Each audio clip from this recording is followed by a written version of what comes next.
Welcome to the first ever playthrough for Merchant Adventure, the digital tabletop game version. This is just essentially the board game version, but it's turned into a video game. Same rules, basically, essentially. Now, this could be absolutely chaotic because, for several reasons. So, there's different NPCs that I'm going to be playing against, okay? Now, you've got the basic NPCs from the board game. They're in there, of course.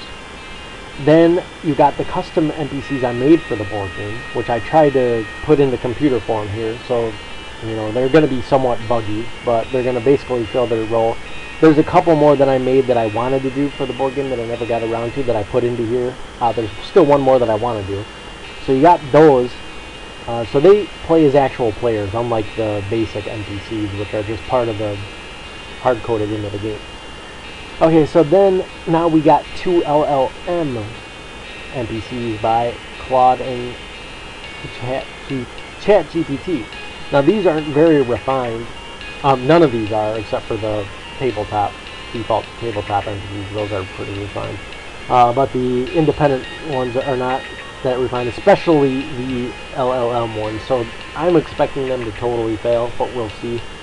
They did probably learn from the NPCs I created, so that maybe at least they'll be able to invest and hang in there. But we'll see if they can control any pieces or not successfully.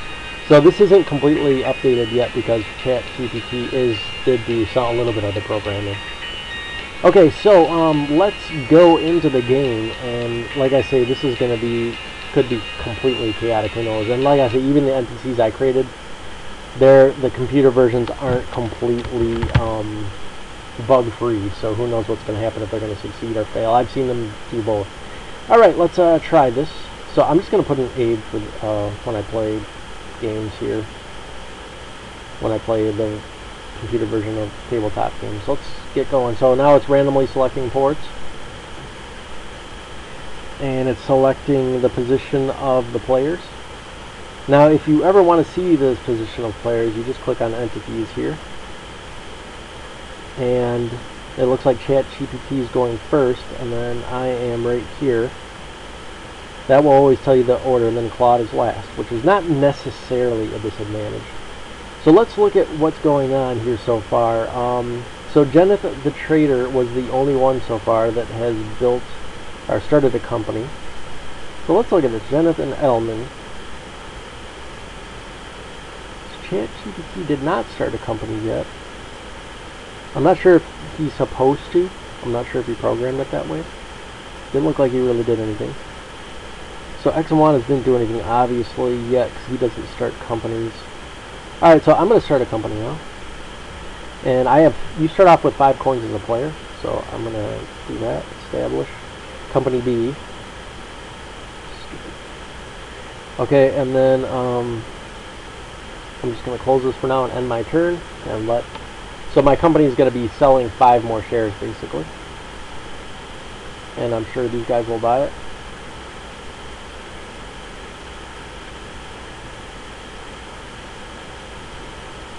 So it looks like in the events I saw real quick, Claude started a company.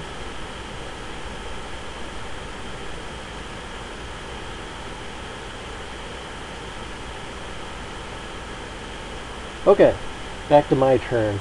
So now if we look at entities here, my company, what is my company again? My company is B. Okay, so Claude started a company now. ChatGPT started investing. Did Claude invest at all? No, they didn't. Interesting. So right now I would say ChatGPT is doing better because the basics of this game is investing. You got to get your investments in. Arrow is usually the best investor out of the NPCs. He's got quite a bit, and then he started a company which has only bought 1 share so far, so that's not good for that company. Company B. Okay, so entities. Mine is B.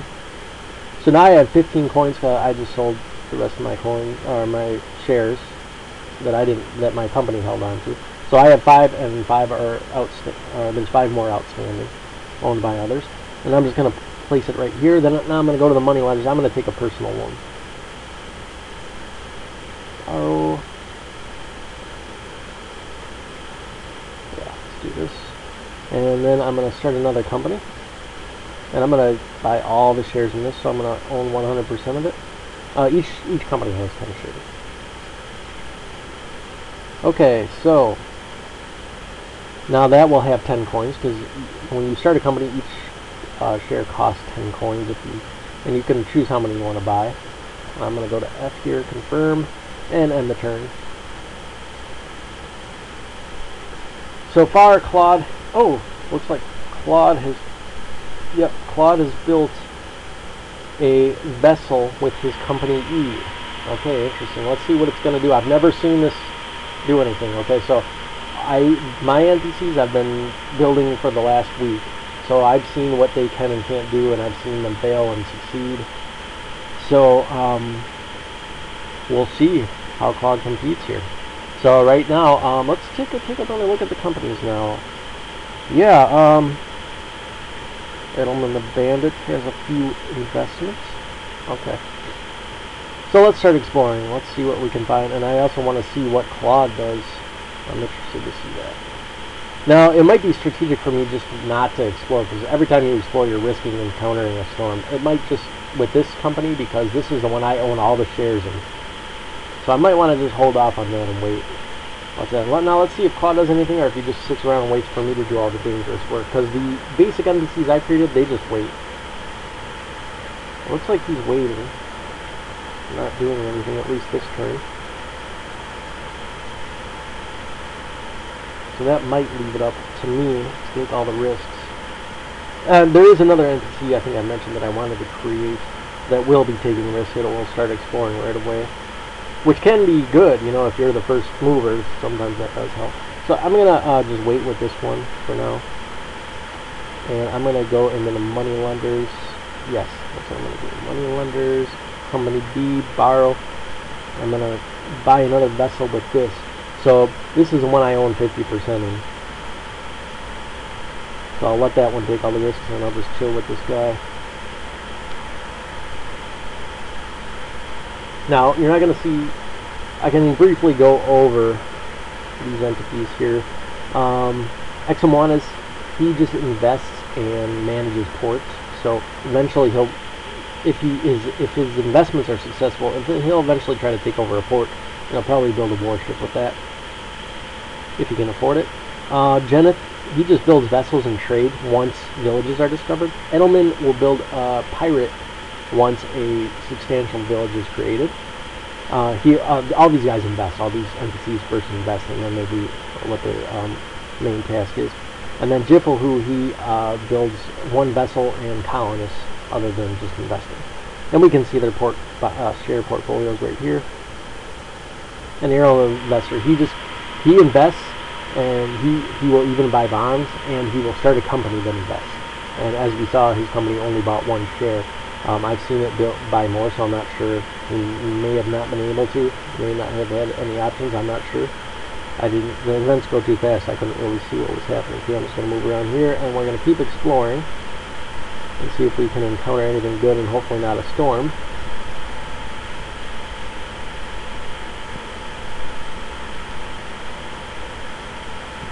And it doesn't look like Claude is planning on doing anything, or any exploring at least. So we'll see if he takes action once land or a village is discovered. Now, when you discover land, sometimes you discover a village with it, and sometimes you don't. So if you do find a village with it, then Geneth the trader will take action. And if you do or don't, then either way, Jiffle, the colonizer, will take action, because he'll go and try to find some land to settle. Yeah, I'm still going to not do anything with this one. Let's check out the leaderboard right now. Okay, so I'm in 5th. Now, one thing to keep in mind here is that these NPCs are probably going to be pretty bad.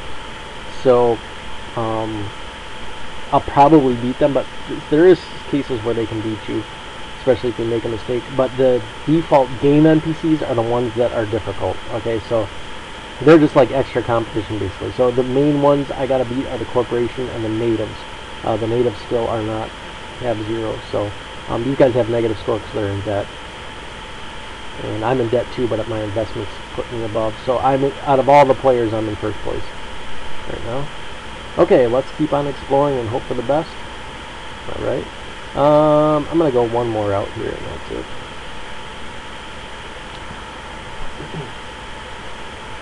Yeah, I did a preliminary run, and I found 2 huge villages right away with each of my vessels on each side during the preliminary run. But yeah, not having that luck now. But then it started getting pretty bad because Jifflehood the colonizer came down, and he was exploring the land, and he encountered 2 native villages right away, which created tons of storms.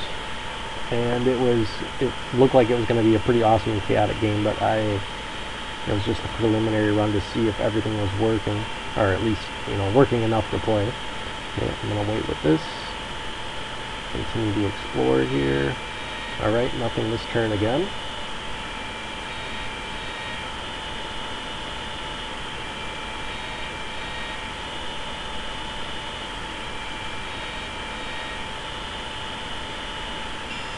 And I'll play one more turn here for this first episode of the first game. See if we can find anything. Hopefully not a storm.